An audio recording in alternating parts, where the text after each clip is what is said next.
아내가 식물인간이라는 말을 믿었습니다. 의사도 아들도 며느리도 다 그렇게 말했으니까요. 그런데 그날 아내 손에서 쪽지 하나가 나왔습니다. 구겨진 흰 종이, 삐뚤빼뚤한 글씨. 여보, 저 좀 살려줘요. 저는 그 순간 아무 소리도 나오지 않았습니다. 숨도 멈춘 것 같았어요. 6개월 동안 아내는 식물인간이었습니다. 그런데 아내는 살아있었습니다. 듣고 느끼고 있었습니다. 그리고 누군가는 그 사실을 알면서도 저에게 말하지 않았습니다. 이야기를 시작하기 전에 구독과 좋아요를 눌러주시면 영상 제작에 큰 힘이 됩니다. 오늘의 이야기 시작하겠습니다. 제 이름은 이명수입니다. 올해 67입니다. 평생 작은 제조회사에 다니다가 62에 퇴직했습니다. 퇴직하던 날 아내 순이가 미역국을 끓여줬어요. 새 출발이라고 했습니다. 이제 둘이서 조용히 살자고 했습니다. 저는 그 말이 참 좋았습니다. 평생 살림을 했고 자식 둘을 키웠고 불평 한마디 없이 살아온 사람입니다. 아니, 불평이 없었다기보다는 불평을 밖으로 꺼내는 사람이 아니었습니다. 속으로 다 사귀고 겉으로는 늘 단단한 사람이었어요. 그런 사람이 쓰러졌습니다. 작년 가을의 그날 아침을 아직도 선명하게 기억합니다. 순이가 밥상을 차려놓고 수저를 내려놓더니 저를 보면서 뭔가 말을 꺼내려 했어요. 입을 열었다가 잠깐 멈췄습니다. 제가 뭐냐고 물었더니 순이가 아니야, 나중에 얘기해라고 했습니다. 저는 그냥 넘어갔습니다. 그게 마지막 밥상이었습니다. 순이는 그날 오후 집 근처 횡단보도를 건너다가 차에 치였습니다. 병원에 실려가 수술을 받았습니다. 저는 수술실 앞에서 5시간을 서 있었습니다. 아들 명준이가 왔고 며느리 지연이도 왔습니다. 수술이 끝나고 의사가 나왔을 때 저는 두 손을 꼭 쥐고 있었습니다. 의사가 말했습니다. 뇌 손상이 있다고, 의식 회복이 어렵다고, 지켜봐야 한다고. 며칠이 지나도 순이는 눈을 뜨지 않았습니다. 손을 잡아도 이름을 불러도 반응이 없었습니다. 주치의는 조심스럽게 말했습니다. 식물인간에 준하는 상태라고, 회복 가능성이 높지 않다고. 저는 그 말을 들으면서 어떻게 해야 할지 몰랐습니다. 머릿속이 하얗게 됐어요. 옆에 있던 명준이가 제 어깨를 잡았습니다. 아버지, 제가 다 알아볼게요. 저는 고맙다고 했습니다. 일주일도 안 돼서 요양병원을 알아왔어요. 시설도 좋고 전문 인력도 있다고 했습니다. 저는 그 말만 믿었습니다. 아들이 알아봤으니까, 아들이 나서서 하는 일이니까. 요양병원으로 옮기던 날 순이는 흰 침대에 실려갔습니다. 저는 구급차 옆에 서서 아내 얼굴을 바라봤습니다. 눈이 감겨 있었습니다. 숨은 쉬고 있었습니다. 그게 전부였습니다. 저는 그 다음 날부터 매일 병원에 갔습니다. 아내 손을 잡고 오늘 날씨 이야기를 했습니다. 어제 뉴스 이야기도 했습니다. 수진이가 곧 올 거라는 이야기도 했습니다. 아내는 아무 반응이 없었지만 저는 매일 갔습니다. 그게 제가 할 수 있는 전부였으니까요. 6개월이 그렇게 흘렀습니다. 그리고 그날 아침, 저는 평소처럼 병실에 들어갔습니다. 평소처럼 아내 옆에 앉았습니다. 아내 손을 잡으려고 손을 뻗었는데 손 밑에 뭔가가 있었습니다. 구겨진 종이 한 장. 저는 천천히 펼쳤습니다. 삐뚤빼뚤한 글씨, 힘을 다해 눌러 쓴 것 같은 글씨, 중간에 선이 떨리는 글씨, 그러나 분명하게 읽혔습니다. 여보, 저 좀 살려줘요. 저는 그 자리에서 일어나지 못했습니다. 눈물이 나오는지도 몰랐습니다. 아내가 쓴 글씨였습니다. 식물인간이라던 아내가 6개월 동안 아무 반응이 없다던 아내가 살려달라고 쓴 글씨였습니다. 저는 그때서야 깨달았습니다. 아내는 살아 있었습니다. 듣고 있었습니다. 6개월 동안 아무것도 몰랐습니다. 도대체 무슨 일이 있었던 걸까요? 왜 아무도 저에게 말해주지 않은 걸까요? 그 이야기를 지금부터 해드리겠습니다. 시간을 조금 되돌려야 할 것 같습니다. 아내가 쓰러지기 전으로요.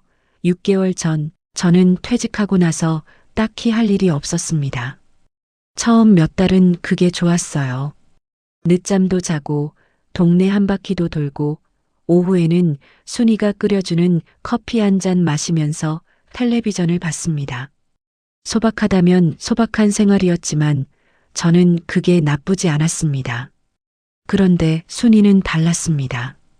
퇴직하고 반년쯤 지났을 무렵부터 순이가 뭔가 골똘히 생각하는 날이 많아졌습니다. 밥을 먹다가 말이 없어지기도 하고 저녁에 혼자 서류 같은 걸 들여다보고 있기도 했습니다. 제가 뭐 보는 거냐고 물으면 아무것도 아니야라고 했습니다. 저는 그냥 넘어갔어요. 원래 순이가 살림 관련된 건 혼자 꼼꼼히 챙기는 편이었으니까요. 나중에야 알았습니다. 순이가 들여다보던 게 뭔지 통장이었습니다. 그리고 등기부등본이었습니다. 순이 명의로 된 땅이 하나 있었습니다. 순이 친정어머니가 돌아가시면서 물려주신 거였어요. 경기도 외곽에 있는 자그마한 땅이었는데 10년 전만 해도 별 가치가 없었습니다. 그런데 그 일대의 개발 이야기가 나오면서 시세가 꽤 올랐습니다. 저는 그 땅에 대해 크게 신경을 쓴 적이 없었어요. 순이 친정어머니가 주신 거니까 순이 것이라고 생각했습니다. 명준이 내외가 그 땅 이야기를 꺼낸 건 그 무렵이었습니다. 명절에 왔다가 밥을 먹고 나서였어요. 명준이가 자연스럽게 말을 꺼냈습니다. 어머니, 그 땅 그냥 놔두시면 세금만 나가요. 저희가 좀 정리해 드릴까요? 저는 그냥 그런가 보다 했습니다. 그런데 순이가 조용히 고개를 저었습니다. 됐어. 그냥 둘 거야. 명준이가 한 번 더 말했습니다. 어머니, 요즘 부동산이 어떻게 될지 모르잖아요. 지금 정리하는 게 나을 수도 있어요. 순이가 대답했습니다. 내가 알아서 한다고 했잖아. 그걸로 그날 대화는 끝났습니다. 그런데 그 이후로 명준이 내외가 자주 집에 왔습니다. 한 달에 한 번 오던 게 격주가 됐습니다. 올 때마다 살갑게 굴었어요. 지연이는 반찬을 사왔고 명준이는 아버지 건강 걱정을 했습니다. 보기에는 참 좋은 자식 내외였습니다. 그러나 대화가 끝날 무렵에는 꼭 그 이야기가 나왔습니다. 땅 이야기, 명예 정리 이야기, 어머니 혼자 관리하기 힘드시지 않겠냐는 이야기. 순이는 매번 거절했습니다. 저는 그 갈등을 그냥 흘려보냈습니다. 자식들이 부모 재산에 욕심 부리는 건 흔한 일이라고 생각했어요. 명준이도 결국 내 자식인데 설마 나쁜 마음이야 있겠냐 싶었습니다. 그러던 어느 날 순이가 저에게 말했습니다. 나 친구 만나고 올게. 그게 이상한 일은 아니었습니다. 순이는 오랜 친구가 몇 명 있었으니까요. 그런데 그날 돌아온 순이 얼굴이 좀 달랐습니다. 뭔가 결심을 한 사람의 얼굴이었어요. 저녁을 먹고 나서 순이가 조심스럽게 말했습니다. 나 유언장 써놓으려고. 저는 깜짝 놀랐습니다. 갑자기 무슨 소리야? 순이가 말했습니다. 나이가 있잖아. 미리 해놓는 게 낫대. 친구가 그러더라고. 저는 기분이 이상했습니다. 불길하기도 하고 서운하기도 했어요. 우리가 뭐가 아쉬워서 유언장이야. 순이는 제 눈을 보면서 말했습니다. 여보, 그냥 정리해두는 거야. 나중에 복잡해지는 것보다 낫잖아. 저는 더 묻지 않았습니다. 순이가 그렇게 말하면 이유가 있겠거니 했습니다. 순이는 법무사 사무소에 예약을 잡았습니다. 제가 나중에 확인한 날짜로는 사고 나기 이틀 전 예약이었습니다. 그 예약은 지켜지지 못했습니다. 사고가 난 건 예약일 이틀 전 오후였습니다. 순이가 집 근처 횡단보도를 건너다가 차에 치였습니다. 신호가 바뀐 직후였다고 했습니다. 차는 블랙박스가 없는 낡은 차였고 운전자는 70대 노인이었습니다. 목격자는 단 한 명이었습니다. 그 목격자가 누구였는지는 나중에야 알게 됩니다. 병원에서 수술이 끝나고 중환자실에서 며칠을 보내고 의식불명 판정이 내려졌을 때 저는 그저 하루하루를 버텼습니다. 명준이가 요양병원을 알아왔고 저는 따라갔습니다. 그 병원 원장이 명준이와 오래 아는 사이라는 건 그때는 몰랐습니다. 저는 그냥 아들을 믿었습니다. 그게 제가 한 가장 큰 실수였습니다. 요양병원은 겉으로 보기엔 나쁘지 않았습니다. 복도가 깨끗했고 간호사들도 친절했습니다. 병실은 2인실이었는데 창문 쪽 자리를 쓸 수 있었어요. 햇볕이 잘 들었습니다. 저는 처음에 그게 다행이라고 생각했습니다. 순이가 햇볕을 좋아했으니까요. 저는 매일 아침 10시쯤 병원에 갔습니다. 버스를 2번 갈아타면 40분쯤 걸렸어요. 병실에 들어가면 먼저 창문을 조금 열었습니다. 환기를 시키고 순이 얼굴을 닦아주고 손을 잡았습니다. 그리고 말을 걸었습니다. 오늘 날씨가 맑다는 이야기, 어제 저녁에 뭘 먹었다는 이야기, 동네 슈퍼 아저씨가 허리 수술을 했다는 이야기, 별것 아닌 이야기들이었습니다. 그러나 저는 계속 말을 걸었습니다. 누군가 그러더라고요. 식물인간도 소리는 들을 수 있다고. 저는 그 말을 믿고 싶었습니다. 어느 날이었습니다. 저는 순이 손을 잡고 딸 이야기를 꺼냈습니다. 수진이가 곧 온대. 이번 주말에 올라온다고 했어. 그 말을 하고 나서 잠깐 창밖을 봤다가 다시 순이 얼굴로 시선을 돌렸습니다. 순이 눈에서 눈물이 흘러내리고 있었습니다. 저는 심장이 쿵 내려앉는 것 같았습니다. 손을 놓을 뻔했어요. 순이야, 순이야 들려? 대답은 없었습니다. 몸도 움직이지 않았습니다. 그냥 눈물만 천천히 한 줄기 흘러내렸습니다. 저는 간호사를 불렀습니다. 담당 간호사 최 씨가 들어왔어요. 제가 지금 눈물을 흘렸다고 하자 그녀는 순이 얼굴을 살피더니 조심스럽게 말했습니다. 반사 반응일 수 있어요. 뇌 손상 환자분들께 가끔 나타나는 증상입니다. 저는 고개를 끄덕였습니다. 그렇구나 싶었습니다. 그런데 최 간호사는 병실을 나가면서 잠깐 멈칫했습니다. 뒤를 돌아보며 순이 얼굴을 한 번 더 바라봤습니다. 그 눈빛이 좀 달랐어요. 제가 이상하다고 느낀 건 한참 후였습니다. 그 무렵부터 명준이 내외가 제 방문 횟수를 줄이려 하기 시작했습니다. 처음엔 걱정하는 척이었습니다. 어느 날 명준이가 전화를 해서 말했습니다. 아버지, 매일 가시는 거 너무 힘드시지 않아요? 왕복 2시간이잖아요. 저는 괜찮다고 했습니다. 아버지 건강도 챙기셔야죠. 어머니도 아버지가 쓰러지는 거 원하지 않으실 거예요. 저는 그 말에 뭐라 대꾸를 못했습니다. 며칠 뒤에는 지연이가 직접 왔습니다. 저한테 홍삼을 사다 주면서 말했습니다. 아버님, 격일로 가시는 건 어때요? 병원에 저희도 번갈아 들를게요. 저는 잠시 망설이다가 그러겠다고 했습니다. 그게 잘못이었습니다. 제가 병원에 가지 않는 날 그 병실에서 무슨 이야기가 오갔는지 저는 몰랐습니다. 순이는 알았겠지만 순이는 말을 할 수 없었습니다. 한편으로 지연이는 조용히 다른 일을 하고 있었습니다. 제가 나중에 딸 수진이를 통해 알게 된 사실입니다만 지연이는 사고 나고 한 달쯤 됐을 때 법무사 사무소에 전화를 했습니다. 순이가 예약을 잡아뒀던 그 사무소예요. 가족 중에 예약자가 의식불명 상태라며 예약을 취소했습니다. 법무사 직원은 의심 없이 취소 처리를 했습니다. 그리고 이삿짐 정리를 한다는 명목으로 순이 서랍을 뒤졌습니다. 순이가 오랫동안 따로 보관해두던 작은 나무 상자가 있었어요. 그 안에 인감 도장이 들어 있었습니다. 지연이는 그 상자를 챙겼습니다. 나중에 물어보니 이사 중에 분실됐다고 했습니다.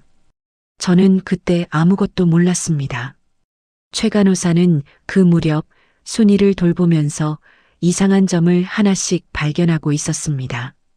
순이의 눈동자가 때때로 의도적으로 움직이는 것 같았습니다. 누군가 병실에 들어오면 시선이 따라가는 것 같기도 했고 말소리에 반응하는 것 같기도 했습니다.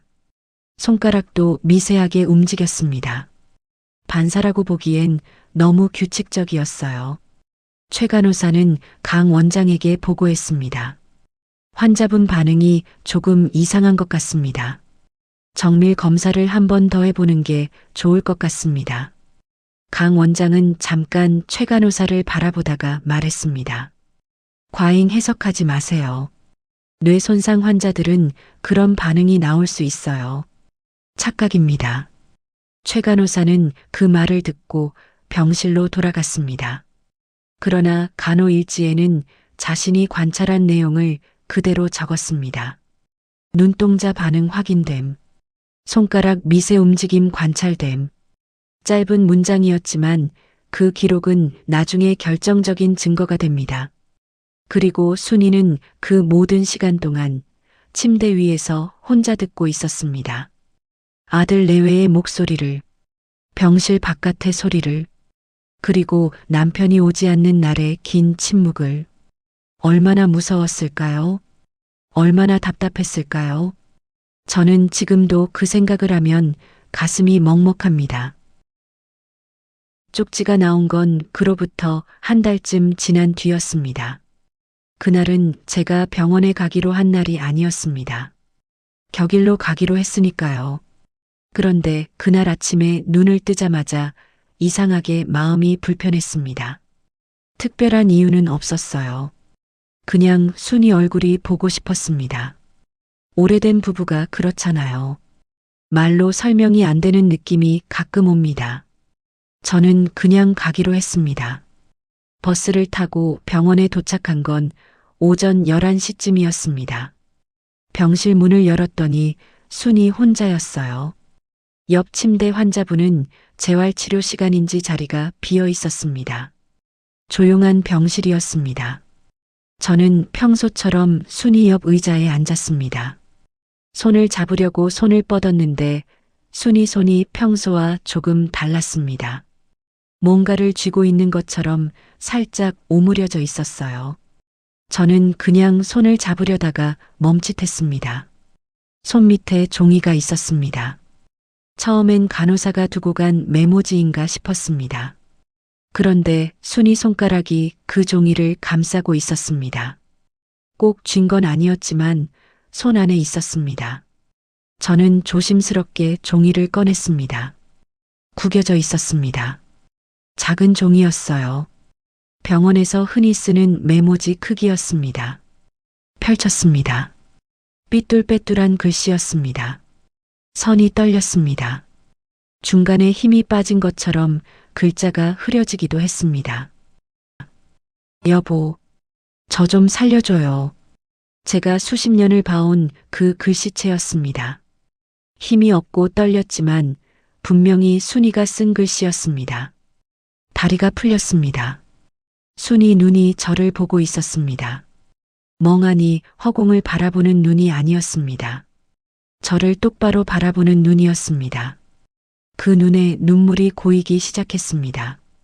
저는 그때서야 소리가 나왔습니다. 아주 작은 소리로 순이야. 목이 메었습니다. 순이야, 나 보여? 순이 눈에서 눈물이 흘렀습니다. 저는 얼마 동안 그렇게 있었는지 모릅니다. 순이 손을 꼭 쥐고 쪽지를 가슴에 안고 말을 잇지 못했습니다. 머릿속이 너무 빠르게 돌아갔습니다. 아내가 살아있다는 안도감과 그렇다면 왜 6개월 동안 아무도 몰랐냐는 의문과 혹시 누군가 알면서 숨긴 게 아니냐는 생각이 한꺼번에 밀려왔습니다. 정신을 차리고 나서 저는 병실을 나왔습니다. 복도에서 최 간호사와 마주쳤습니다.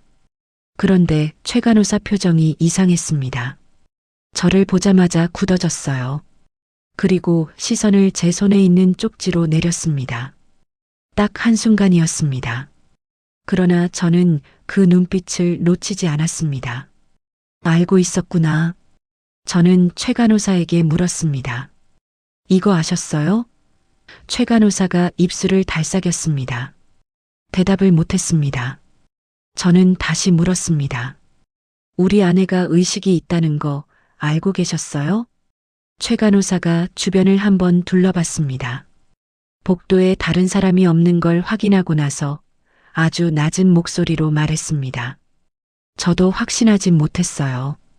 그런데 이상하다고 생각은 했습니다. 그리고 덧붙였습니다.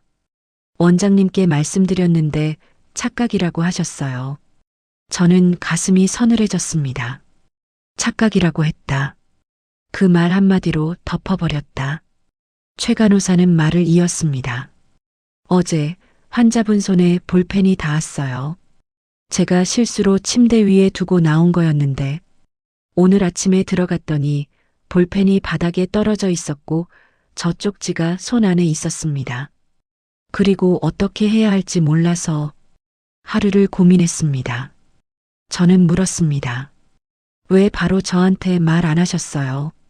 최 간호사는 대답하지 못했습니다. 그 침묵이 대답이었습니다. 이 병원에서 말하면 안 되는 무언가가 있다는 것을 그녀도 알고 있었던 겁니다. 저는 쪽지를 주머니에 넣었습니다.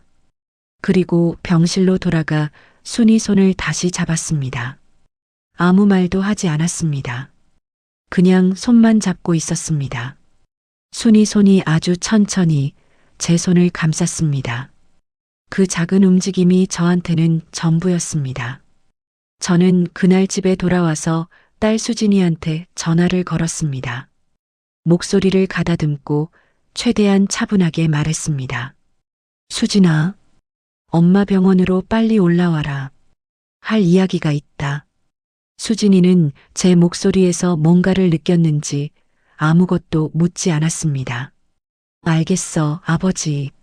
내일 아침 첫 기차 탈게. 그 밤은 길었습니다. 잠을 한숨도 못 잤습니다. 수진이가 도착한 건 다음 날 오전 10시였습니다. 기차에서 내리자마자 택시를 타고 곧장 제가 있는 병원으로 왔습니다. 병실 문을 열고 들어오는 수진이 얼굴을 보는데 저는 말이 나오지 않았습니다. 수진이도 말이 없었습니다. 먼저 엄마 얼굴을 바라봤습니다. 한참을 바라봤습니다. 그리고 저한테 물었습니다. 아버지, 쪽지 가져오셨어요? 저는 주머니에서 꺼내 건넸습니다. 수진이가 펼쳐서 읽었습니다. 읽는 동안 표정이 굳었습니다. 눈이 빨개졌습니다. 그러나 울지 않았습니다. 수진이는 원래 그런 아이입니다. 수진이가 쪽지를 접어서 자기 가방에 넣었습니다. 그리고 엄마 침대 옆에 앉았습니다. 저는 반대편에 앉았습니다. 병실이 조용했습니다. 수진이가 천천히 입을 열었습니다. 엄마, 나야. 수진이. 순이는 반응이 없었습니다. 수진이가 계속했습니다. 엄마, 내 목소리 들리면 눈을 한번 감았다 떠봐. 딱 한 번만. 저는 숨을 참았습니다. 순이가 눈을 감았습니다. 그리고 떴습니다. 수진이 손이 떨렸습니다. 저는 침대 난간을 잡았습니다. 수진이가 다시 말했습니다. 엄마, 지금 내 말 이해되면 또 한 번 해줘. 순이가 다시 눈을 감았다 떴습니다. 수진이가 입술을 꽉 깨물었습니다. 눈물이 턱 아래로 떨어졌습니다. 소리는 내지 않았습니다. 저는 그때 처음으로 실감했습니다. 아내가 살아있다는 게, 듣고 있다는 게, 우리를 알아본다는 게. 수진이가 잠시 숨을 고르고 나서 물어보기 시작했습니다. 엄마, 오래됐어? 이렇게 의식이 있은 게. 순이가 눈을 감았다 떴습니다. 처음부터? 또 눈을 감았다 떴습니다. 저는 그 순간 머리가 하얘졌습니다. 처음부터였습니다. 사고 직후부터였습니다. 6개월 동안 순이는 모든 것을 듣고 있었습니다. 중환자실에서부터, 이 요양병원으로 옮겨지던 날부터, 지금 이 순간까지. 수진이가 조심스럽게 물었습니다. 엄마, 병실에서 오빠 내외 목소리 들은 적 있어? 순이가 눈을 감았다 떴습니다. 오빠 내외가 엄마 재산 이야기하는 거 들었어? 또 눈을 감았다 떴습니다. 수진이 얼굴이 차가워졌습니다. 저는 가슴이 내려앉는 것 같았습니다. 수진이가 한 번 더 물었습니다. 목소리가 낮아졌습니다. 엄마, 무서웠어? 순이 눈에서 눈물이 흘렀습니다. 감았다 뜨는 게 아니었습니다. 그냥 눈물이 흘렀습니다. 저는 순이 손을 꼭 잡았습니다. 아무 말도 못했습니다. 수진이가 잠깐 자리에서 일어나 창가로 갔습니다. 등을 보이고 서서 잠시 있었습니다. 어깨가 한번 떨렸습니다. 그리고 돌아섰을 때는 이미 표정을 정리한 뒤였습니다. 수진이가 저한테 말했습니다. 아버지, 저 물어봐야 할 게 있어요. 저는 고개를 끄덕였습니다. 오빠 내외가 여기 자주 왔어요? 저는 대답했습니다. 처음엔 자주 왔는데 요즘은 뜸하다고. 수진이가 다시 물었습니다. 아버지 안 오는 날에 왔어요? 저는 그제야 생각해 봤습니다. 맞았습니다. 명준이 내외가 오는 날은 대체로 제가 병원에 없는 날이었습니다. 수진이 눈빛이 달라졌습니다. 아버지, 이 병원 원장이 오빠 아는 사람이에요? 저는 그 말에 말문이 막혔습니다. 명준이가 요양병원을 알아올 때 오래 아는 형이 운영하는 곳이라고 했던 기억이 났습니다. 저는 그때 오히려 믿음직하다고 생각했습니다. 아는 사람이 운영하면 더 잘 봐주겠거니 싶었습니다. 수진이가 말했습니다. 아버지, 저 오늘 원장 만나볼게요. 그리고 수진이는 순이를 향해 다시 앉았습니다. 엄마, 조금만 기다려. 내가 왔으니까. 순이가 눈을 감았다 떴습니다. 이번엔 천천히 힘을 줘서. 수진이가 원장실로 향하는 동안 저는 순이 곁에 남았습니다. 저는 순이한테 말했습니다. 내가 몰랐어. 진짜로 몰랐어. 말을 잇지 못했습니다. 매일 왔는데, 손도 잡았는데, 왜 나는 몰랐을까? 순이 손가락이 제 손등을 아주 천천히 두드렸습니다. 괜찮다는 건지, 알고 있다는 건지, 저는 그 의미를 다 알 수 없었습니다. 그러나 손가락이 움직였습니다. 그것만으로 충분했습니다. 수진이가 원장실에서 나온 건 30분쯤 뒤였습니다. 표정이 굳어 있었습니다. 저한테 다가와 낮게 말했습니다.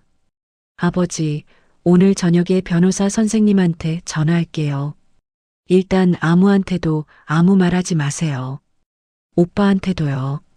저는 왜냐고 물었습니다. 수진이가 대답했습니다. 원장이 거짓말을 하고 있어요. 제 눈을 똑바로 못 봤습니다. 병실로 돌아오는 수진이 발걸음이 단단했습니다. 저는 그 뒷모습을 보면서 이 아이가 제 딸이라는 게 그날따라 참 다행이라고 생각했습니다. 그리고 순이도 그걸 알고 있는 것 같았습니다. 수진이가 변호사를 선임한 건 그날 저녁이었습니다. 수진이 대학 동기 중에 법을 하는 친구가 있었습니다. 그 친구 소개로 의료 분쟁 경험이 있는 변호사를 연결받았습니다. 수진이는 전화로 상황을 설명했고 변호사는 다음 날 바로 만나자고 했습니다. 그만큼 사안이 가볍지 않다는 뜻이었습니다. 저는 그날 밤 잠을 또 못 잤습니다. 명준이한테 전화를 해야 하나 말아야 하나 수십 번을 생각했습니다. 그래도 내 자식인데 설마 진짜로 나쁜 마음이 있었겠냐는 생각이 자꾸 들었습니다. 그러다가 순이 쪽지가 떠올랐습니다. 삐뚤빼뚤한 글씨, 살려달라는 그 한 줄이 떠올랐습니다. 그러면 다시 마음이 굳어졌습니다. 수진이 말대로 했습니다. 아무한테도 말하지 않았습니다. 변호사를 만나고 이틀이 지난 뒤였습니다. 수진이가 먼저 명준이한테 연락을 했습니다. 아버지가 할 말이 있다고 다 같이 모이자고 했습니다. 명준이는 흔쾌히 왔습니다. 지연이도 함께였습니다. 우리는 제가 사는 집 거실에 앉았습니다. 명준이는 들어오면서 자연스럽게 굴었습니다. 소파에 앉아 아버지 안색이 안 좋아 보인다며 걱정하는 척을 했습니다. 지연이는 뭔가 사왔는지 봉투를 식탁에 올려놨습니다. 저는 그 모습을 바라보면서 이 사람들이 정말 아무것도 모르는 건지 아니면 아는 척을 하는 건지 구분이 되지 않았습니다. 제가 먼저 말을 꺼냈습니다. 명준아. 명준이가 저를 봤습니다. 내 어미가 의식이 있다. 거실이 조용해졌습니다. 명준이 얼굴에서 표정이 사라졌습니다. 지연이는 봉투에서 손을 떼지 않은 채로 굳었습니다. 저는 주머니에서 쪽지를 꺼내 탁자 위에 놓았습니다. 명준이가 시선을 내렸습니다. 쪽지를 읽는 눈동자가 미세하게 흔들렸습니다. 저는 계속했습니다. 내 어미가 눈으로 대화를 나눌 수 있다. 어제도 수진이랑 오랫동안 이야기했다. 내 어미는 다 듣고 있었어. 처음부터. 명준이가 천천히 입을 열었습니다. 아버지, 그게 진짜 의식이 있는 건지 어떻게 알아요? 뇌 손상 환자들은 그런 반응이 나올 수 있잖아요. 저는 그 말이 귀에 익었습니다. 최 간호사가 했던 말과 똑같았습니다. 아니, 최 간호사는 그 말을 원장한테서 들었겠지요.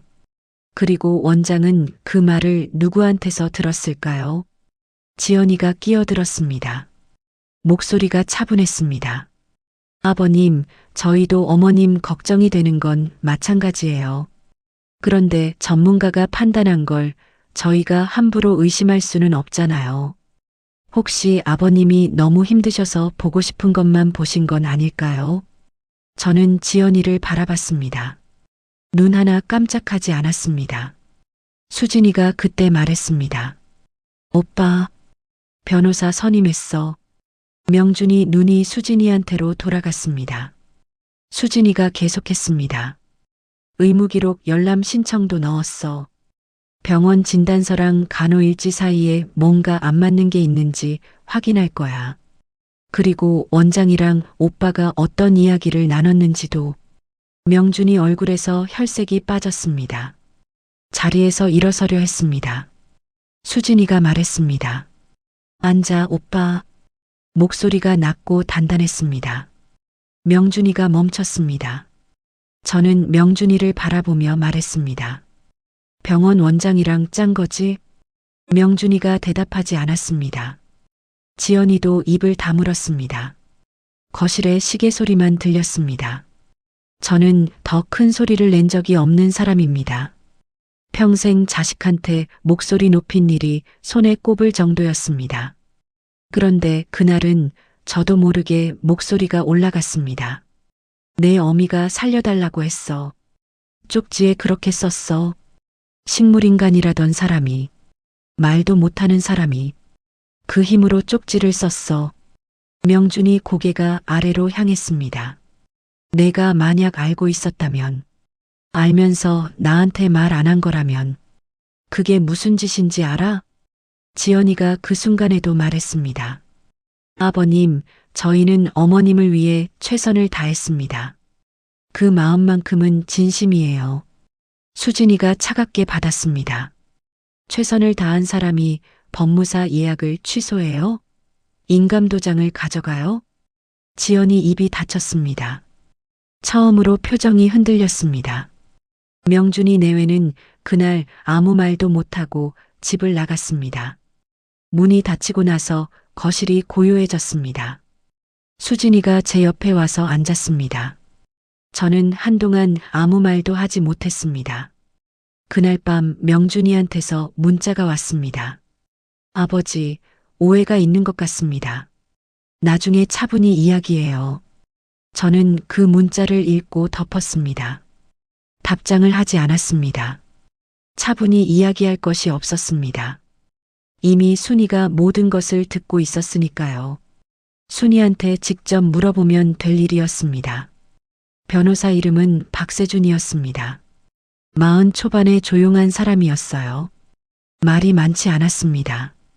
그러나 서류를 보는 눈이 달랐습니다.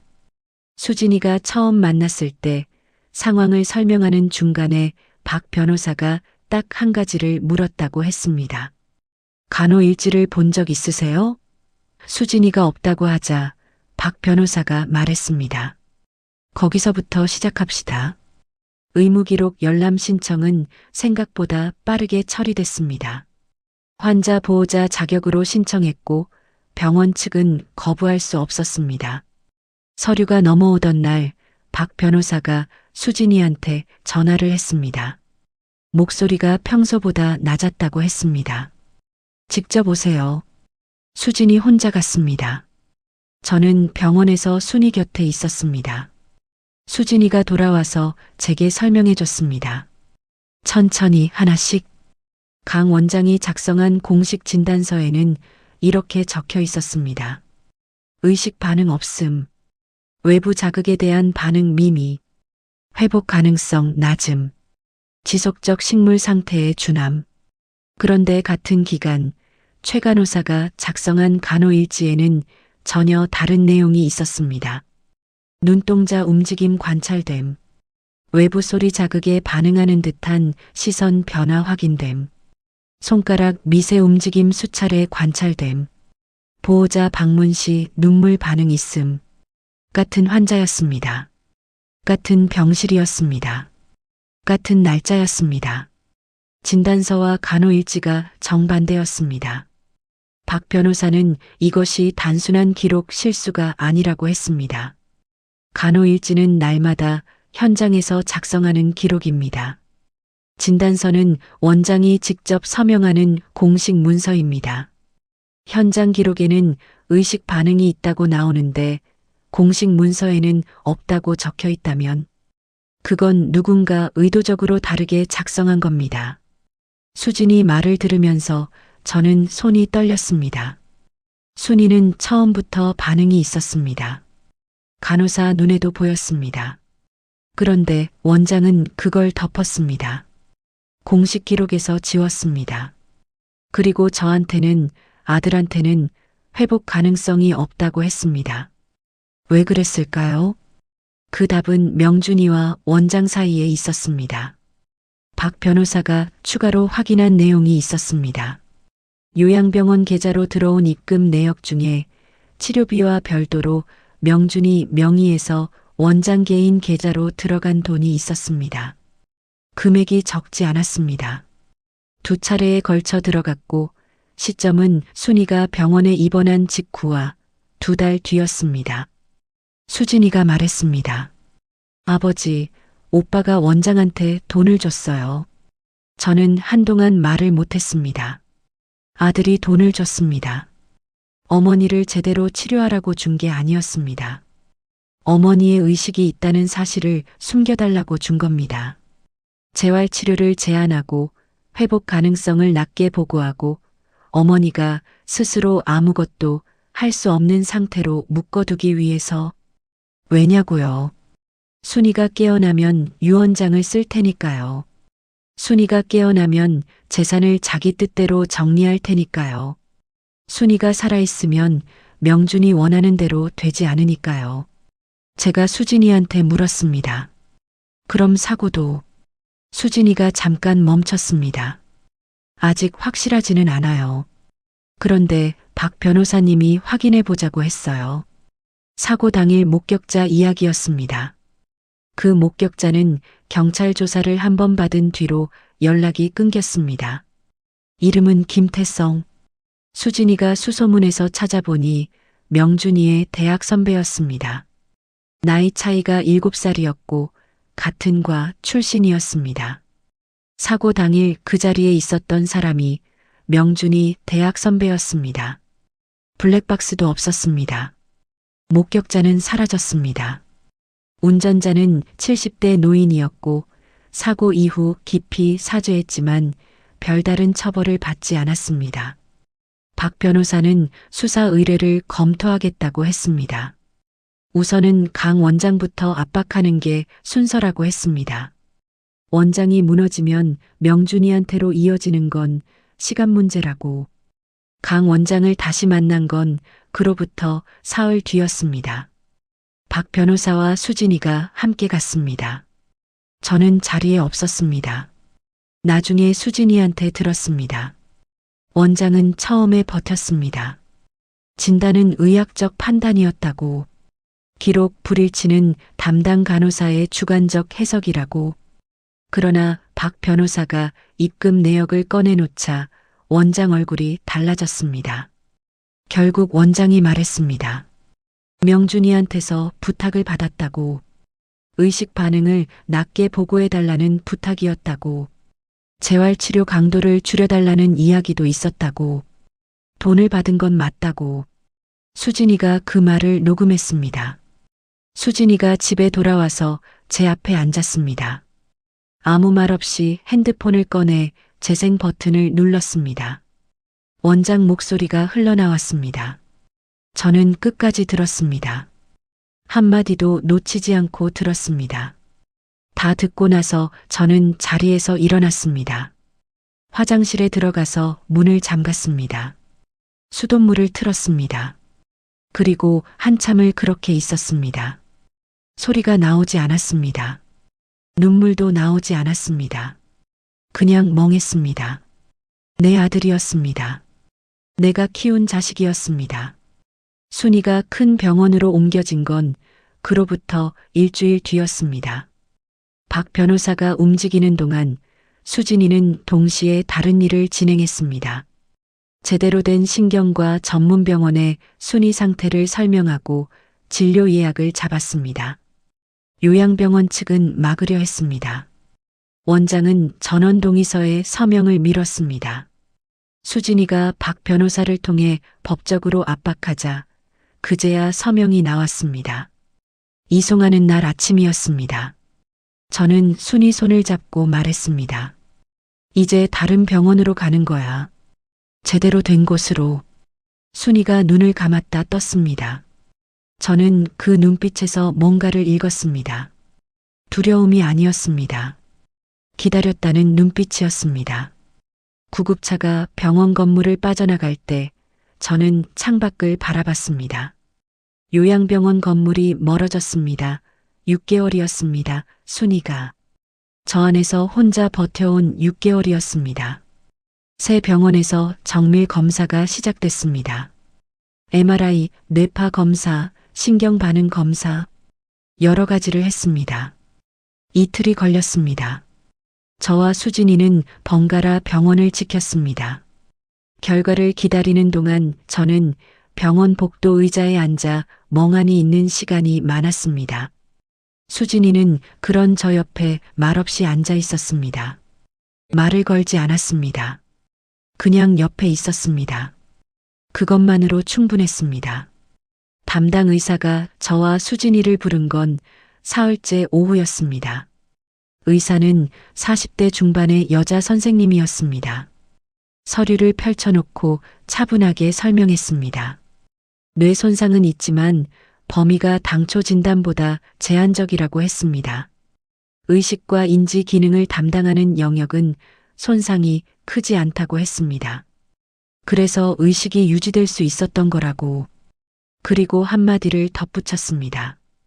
적절한 재활치료를 일찍 시작하셨다면 지금쯤 부분적으로 언어 기능이 돌아왔을 가능성이 높습니다. 저는 그 말을 듣고 눈을 감았습니다. 6개월이었습니다. 제대로 된 치료를 받았더라면 순이는 벌써 말을 하고 있었을 수도 있었습니다. 벌써 이름을 부르고 있었을 수도 있었습니다. 그 6개월을 누가 빼앗아 갔는지 저는 이미 알고 있었습니다. 수진이가 제 팔을 잡았습니다. 저는 눈을 뜨지 못했습니다. 복도로 나왔을 때 저는 그냥 걸었습니다. 어디로 가는지도 모르고 걸었습니다. 복도 끝에 창문이 있었습니다. 저는 거기 서서 밖을 바라봤습니다. 병원 바깥으로 가로수가 보였습니다. 바람에 흔들리고 있었습니다. 눈물이 났습니다. 소리 없이 났습니다. 손등으로 닦았는데 계속 났습니다. 저는 창문 앞에서 한참을 그렇게 있었습니다. 수진이가 옆에 와서 섰습니다. 아무 말도 하지 않았습니다. 그냥 거기 서 있었습니다. 재활이 시작된 건 그 주 목요일부터였습니다. 재활치료사 선생님이 매일 왔습니다. 처음에는 손가락 움직임부터 시작했습니다.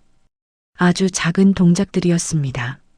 손가락을 구부리고 펴는 것, 특정 방향으로 눈동자를 움직이는 것, 선생님이 시범을 보이고 순이가 따라하려고 애쓰는 것. 저는 매일 그 자리에 있었습니다.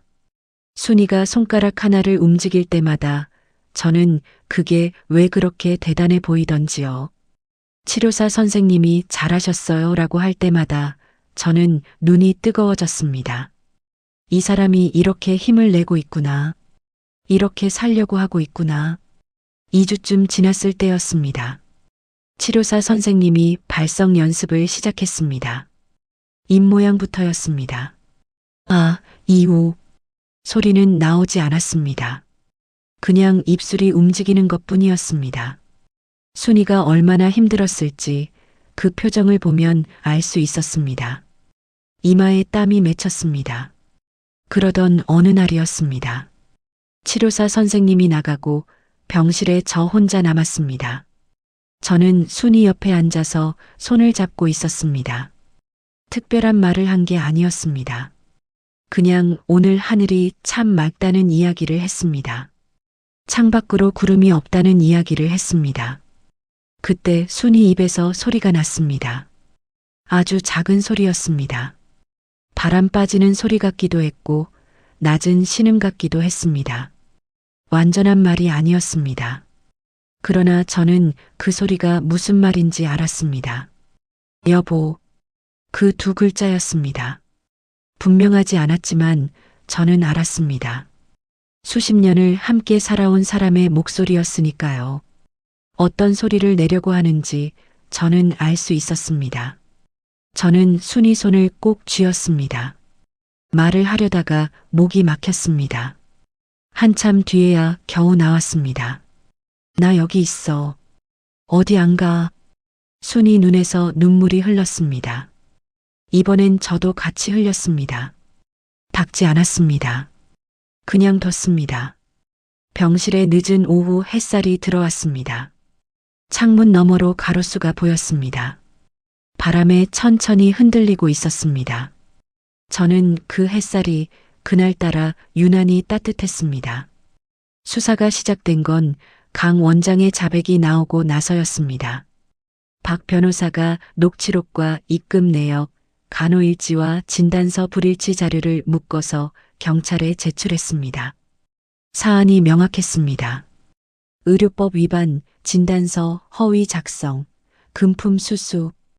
강 원장은 며칠 버티다가 결국 경찰 조사에서 모든 것을 인정했습니다. 명준이한테서 돈을 받은 것도, 의식 반응을 낮게 보고한 것도, 재활치료를 의도적으로 제한한 것도. 강 원장이 무너지자 명준이한테로 수사가 이어졌습니다. 명준이는 처음에 강하게 부인했습니다. 원장과 아는 사이인 건 맞지만 돈은 병원 시설 이용에 대한 사례였다고 했습니다. 어머니의 상태를 숨긴 적 없다고 했습니다. 자신은 아버지와 어머니를 위해 최선을 다했다고 했습니다. 그러나 입금 내역은 거짓말을 하지 않았습니다. 2차례에 걸쳐 원장 개인 계좌로 들어간 돈. 시점은 순이가 입원한 직후와 2달 뒤. 금액은 각각 500만 원이었습니다. 사례금치고는 액수가 컸고 무엇보다 병원 공식 계좌가 아닌 원장 개인 계좌로 들어갔습니다. 떳떳한 돈이었다면 그렇게 보내지 않았을 겁니다. 수진이가 추가로 확인한 것도 있었습니다. 명준이가 사고 나고 한 달쯤 지났을 때 자신의 지인을 통해 순이 명의 토지에 대한 시세 조사를 했다는 것이 드러났습니다. 부동산 중개사무소 직원의 진술이었습니다. 명준이가 직접 오지는 않았지만 명준이 친구가 와서 토지 소유자가 입원 중이라고 했다고, 매도 절차가 어떻게 되는지 물어봤다고, 순이가 쓰러진 지 한 달 만이었습니다. 그 토지를 자기 명의로 넘기기 위해 명준이는 어머니가 깨어나지 않기를 바랐던 겁니다. 아니, 깨어나지 못하도록 했던 겁니다. 경찰 조사가 진행되는 동안 명준이 내외 사이에 균열이 생겼습니다. 지연이가 먼저 변호사를 선임했습니다. 명준이 모르게 따로 선임했습니다. 그리고 조사 과정에서 자신은 남편이 시키는 대로 했을 뿐이라는 취지로 진술을 바꿨습니다. 법무사 사무소 예약 취소도, 인감도장 보관도 남편의 지시였다고 했습니다. 명준이가 그 사실을 알고 나서 지연이한테 전화를 했습니다. 수진이가 나중에 전해준 이야기였습니다. 전화 통화에서 명준이가 목소리를 높였다고 했습니다.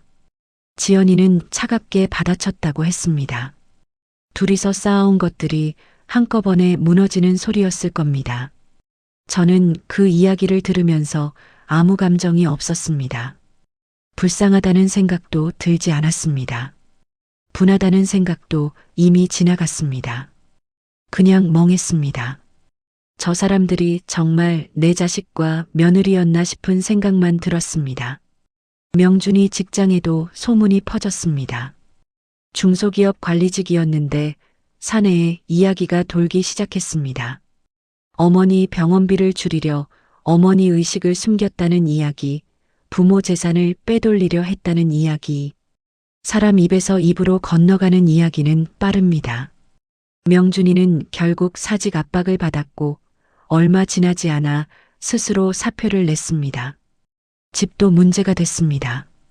명준이 내외가 살던 아파트는 대출이 있었는데 수사가 시작되면서 재산 관련 조회가 들어갔습니다. 압류 예고가 날아들었습니다. 지연이는 친정으로 내려갔다는 이야기가 들렸습니다. 명준이는 혼자 남았습니다. 그 즈음 명준이한테서 전화가 왔습니다. 저녁 10시가 넘은 시각이었습니다.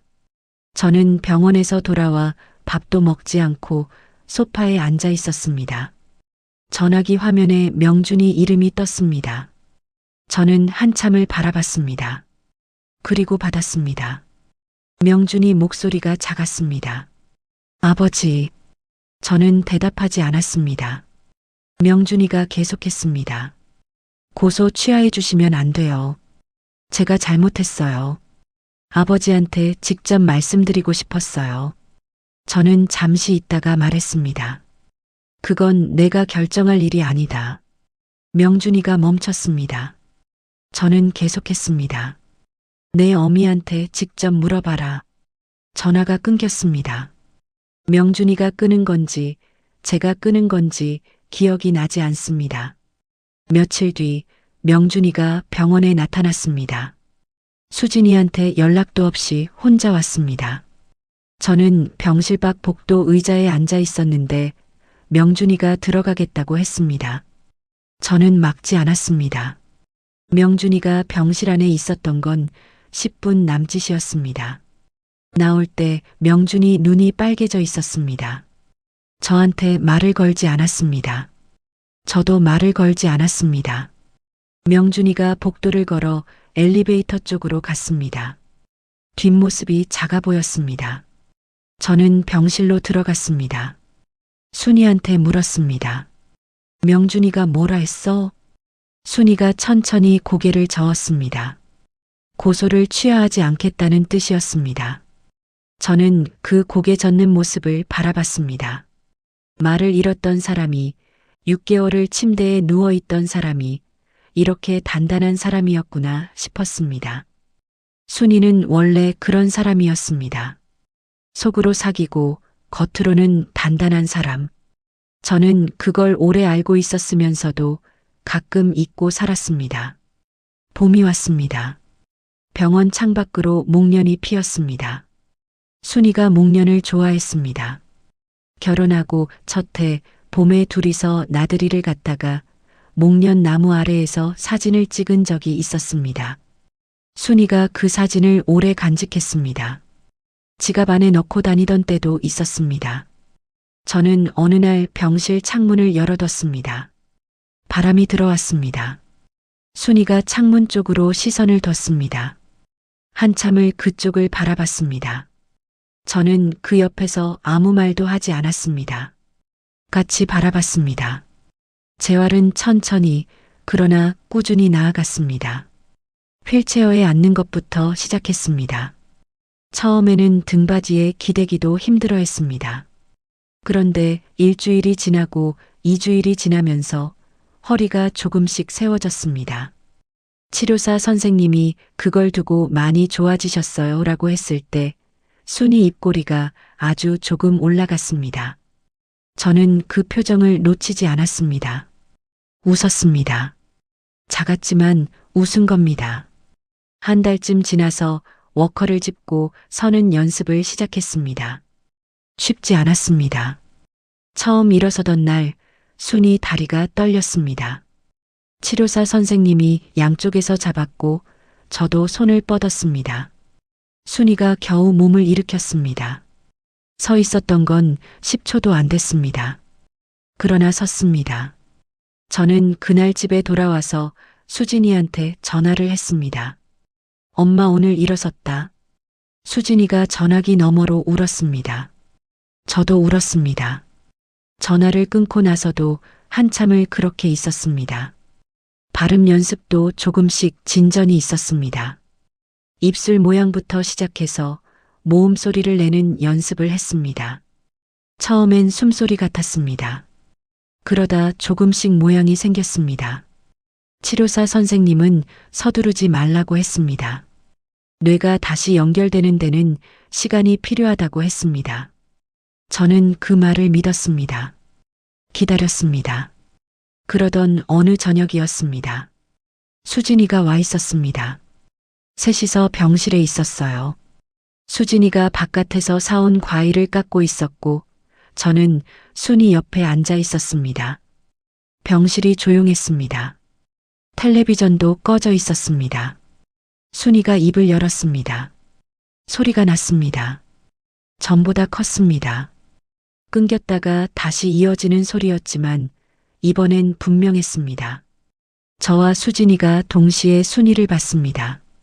순이가 다시 소리를 냈습니다. 나 살고 싶었어. 5글자였습니다. 완전하지 않았습니다. 중간에 끊겼고 발음도 흐렸습니다. 그러나 들렸습니다. 저도 들었고 수진이도 들었습니다. 수진이가 과일 깎던 손을 멈췄습니다. 저는 순이 손을 잡았습니다. 아무 말도 나오지 않았습니다. 순이가 저를 바라봤습니다. 그 눈이 말하고 있었습니다. 그 긴 시간 동안 그 침묵 속에서 얼마나 살고 싶었는지를 저는 손을 꼭 쥐었습니다. 그것 말고는 아무것도 할 수 없었습니다. 수진이가 자리에서 일어나 창가로 갔습니다. 등을 보이고 섰습니다. 어깨가 흔들렸습니다. 저는 보면서도 모른 척했습니다. 그냥 두는 게 맞는 것 같았습니다. 한참 뒤에 수진이가 돌아와 앉았습니다. 눈이 빨개져 있었지만 웃고 있었습니다. 엄마, 나도 살아있어서 다행이야. 순이 입꼬리가 또 올라갔습니다. 이번엔 조금 더 길게. 그날 이후로 순이 말이 조금씩 늘었습니다. 하루에 한마디, 이틀에 한마디, 느렸습니다. 그러나 매일 뭔가가 달라졌습니다. 저는 그 변화를 놓치지 않으려고 매일 병원에 갔습니다. 격일이고 뭐고 없었습니다. 매일 갔습니다. 그게 제가 할 수 있는 전부였고 제가 해야 하는 전부였습니다. 명준이 재판은 봄이 지나도록 계속됐습니다. 강 원장은 의료법 위반으로 기소됐고 병원은 행정처분 절차에 들어갔습니다. 명준이는 재산 편취 음모 혐의로 재판을 받았습니다. 교통사고 목격자였던 대학 선배 김태성은 당일 명준이와 연락을 주고받은 기록이 확인되면서 참고인 조사를 받았습니다. 사고가 우연이었는지 아닌지는 아직 결론이 나지 않은 상태였습니다. 저는 재판 이야기를 순이한테 하지 않았습니다. 순이도 묻지 않았습니다. 알고 있는 것 같았습니다. 그러나 그 이야기를 꺼내지 않았습니다. 저도 꺼내지 않았습니다. 둘 사이에 말하지 않아도 되는 것들이 있었습니다. 오래 산 부부는 그런 게 있습니다. 명준이 이름은 이제 우리 집에서 자주 불리지 않았습니다. 어느 오후였습니다. 순이가 워커를 짚고 복도를 걷는 연습을 했습니다.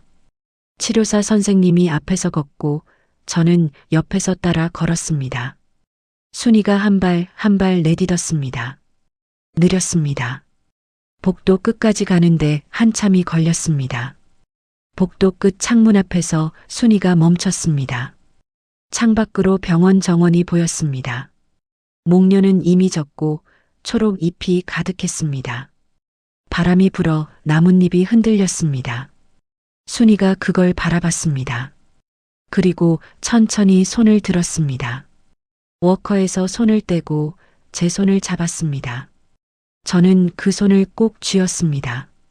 순이가 작은 소리로 말했습니다. 좋다.